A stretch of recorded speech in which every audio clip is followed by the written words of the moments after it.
destination is really a great struggle. 5 kilometers away from Banjul, we had to drive all the way to Banjul. From Banjul, we just had to take the ferry all the way from Banjul to Barra. And when you get to Barra, you need to enjoy this bumpy road, man. Like we were shaking all the time just to get to the famous Jufre, the home of Kunta Kinteh. Come with me. I got our tour guide here. He's gonna educate me and you about the famous Kunta Kinteh Island. Nice to meet you, my man. You're welcome, my brother. Thank you. Thank you so much. It's a pleasure. We are going to Kunta Kinteh. Yes, we are going to Kunta Kinteh Island. And where are we right now? Yes, right now we've just the village we're coming from. That's the village known as Albreda and Jufure.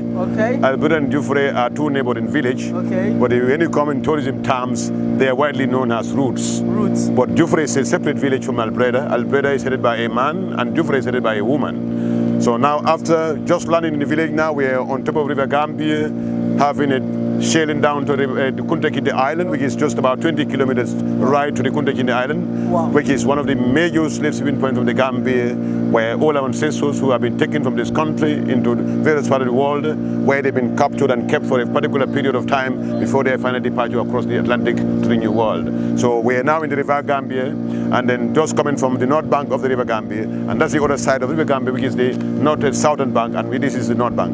And River Gambia is very long and narrow towards the end. Yeah. And it divides the Gambia into two halves. But as you're going towards the end of the country, there you have fresh water, and this part is all salt water. So that's why River Gambia also had three main functions. One of the functions is fishing, transportation like we're doing right now, exactly, and irrigation, because the fresh water in the country is used for so many agricultural activities like education, for vegetables, and then rice production as well.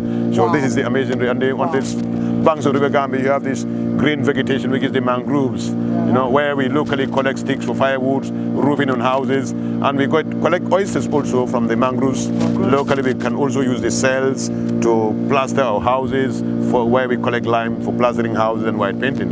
And on top of the water also you can see some things lying there. These are called the trap for the streams. You know, here Albreda also is one of the major fishing villages, so that's why you have these traps mainly for fishermen who go for streams. Yes. So wow, that's just a tip of the iceberg about where we're going to, which is the Kunta Kinteh Island. He's saying a tip of the iceberg, which means that our tour guide knows a lot. He's really intelligent, and he's going to educate me and you. Stay tuned and enjoy this amazing episode from your boy, Mr. Maya. Thank you so much. You're welcome, my brother. Thank you.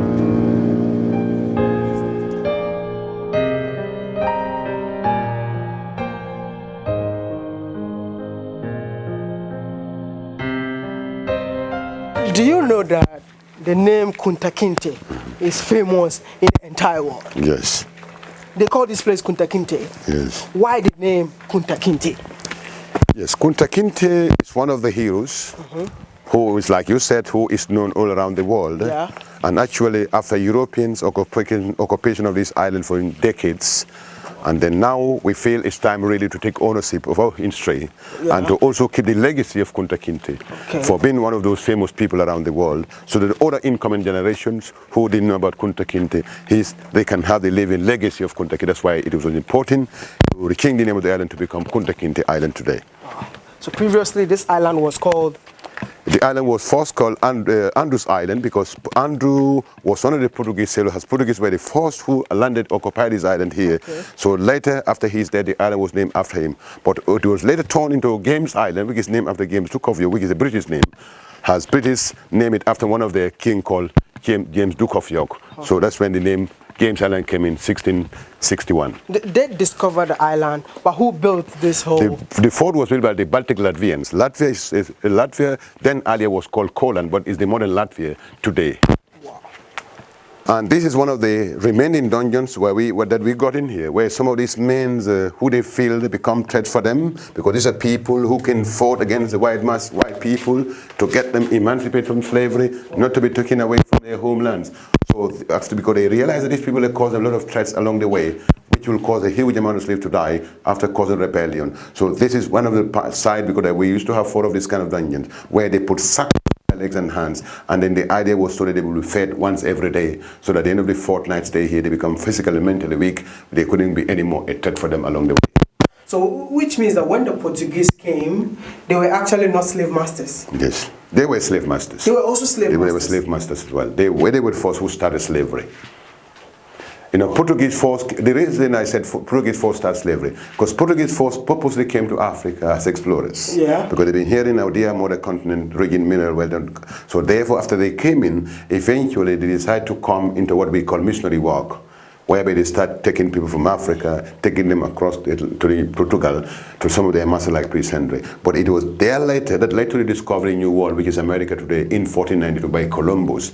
But at the initial stage, it was Red Indians, who are today called the Native Americans, who have been using those plants and mines. But gradually they got demands higher, so their own European criminals and debtors were also start being taken. But because there are some problems with the Imanis, like climate and disease, and resistance to the labor, so that's why the first African badge were being pointed by the Portuguese, and the first badge was indirectly taken from Portugal to the New World in 1501. That's when the first badge were taken from Portugal to the New World, and eventually later that led them to come back home, Africa again, now preparing cargoes, taking them across the New World, Atlantic to the New World. Wow. This is sad,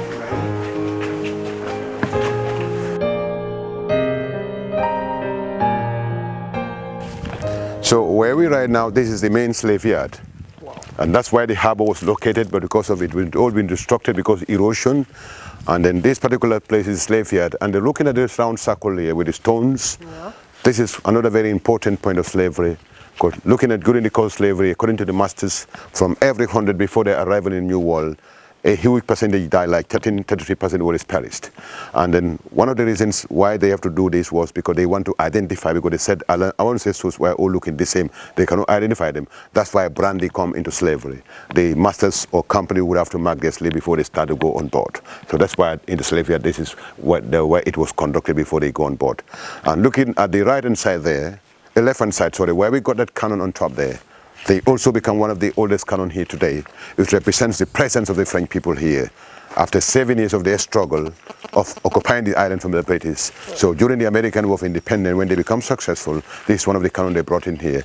But at the time when they had to left for Gorée and left this island under the British control, the cannon was left here today. It represents the oldest cannon here on the fort, and it marks the presence of the French people here. So the French people left this place to Gorée Island? Exactly. No, because the French were in Gorée Island. At some time they were interested in the Gambia, but British has never wanted to give them a chance. That led them to go into war for 7 years. And eventually during the American War of Independence, because of the lack of attention by the British, so they were succeeding in capturing. But after a similar revenge in Senegal by the British, so eventually the two sides had to finally surrender each of these sides to one another. So the island has been surrendered back to the British, and then the cannon was left here. That's why it became the oldest cannon here. And then in the front side here, where we're just entering, this is the main admin side of the fort, where the governor and his men used to be living, some of his high-profile people. The first room we have on the right-hand side here, that's the council's room, and the next one by that on the right there, that's also the governor's residence, and the longer one at the end there, the other one at the far end there, that's the main store of the island. Looking at the building, it was like a two-flat, but it gradually collapsed because there was 7 years of war and destruction and rebuilding till at a certain point the island cannot be sustained. And from the store here, there was an explosion in 1726, there was an explosion of powder magazine, and according to which there was 19 guards here, and 11 out of the 19 guards all lost their life in the explosion, but there was no account of slaves, how many died and how many was in fact sustained injury. So our ancestors were more like business school to these white masters. So this one also said that one of the first legal court that was established in the Gambia for the purpose of trying to get slavery abolished for people who are caught within the Gambian territory or waters where they could have to face the legal persecution, either pirates or illegal traders. Because British force came to Gambia to abolish slavery in 1810, but one of their first settlements was in the village of Albreda, opposite the restaurant where we have the cannon there. But they only had to relocate to the island here for so many years, but after they've been here for some years later, they found that in the Gambia, the only best place to abolish slavery was going to be Banjul. Banjul was in our capital at the time. Banjul was founded by the British in 1816. after they were here, they realized that the only possible place in the Gambia to stop slavery, they said, was going to be the mouth of the Gambia River. So that was when our capital, Banjul, was founded in 1816. At the time, it was called Batos, named after Lord Batos. Yeah. So when they founded Banjul, they started building 6-gun batteries. These were cannons that they built in the State House, the current State House. So they were using those cannons to stop any illegal ships trying to come to the Gambia.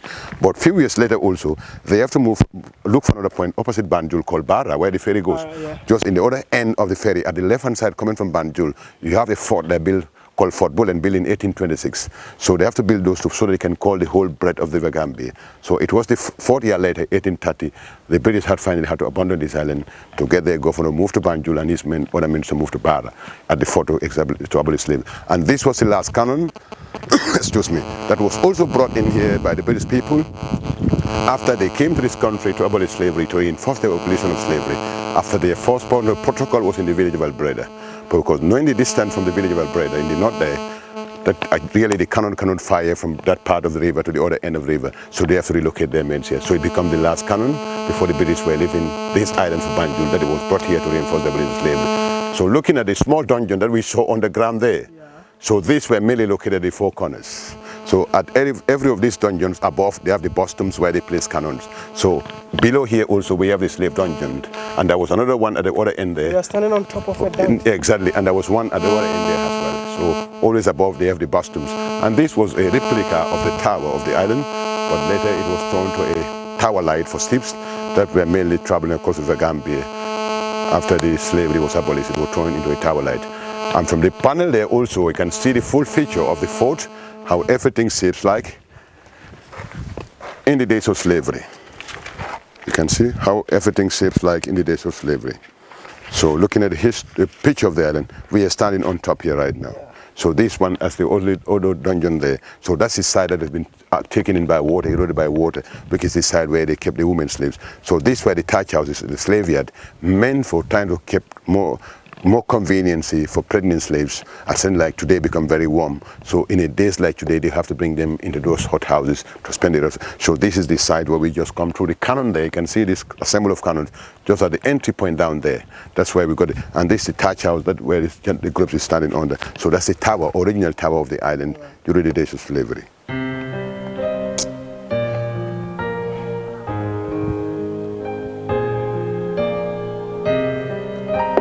Any water?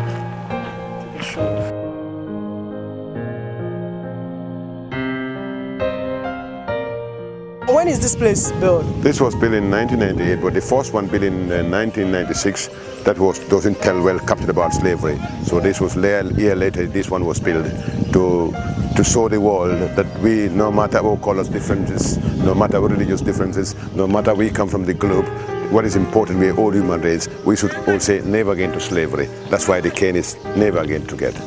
Never again. Yes. Breaking from the chains. Yes. And from today onwards. No, never again slavery. Never again slavery. Thank you so much for taking us. You're welcome. No problem, really my brother. Thank you. Thank you. Thank you.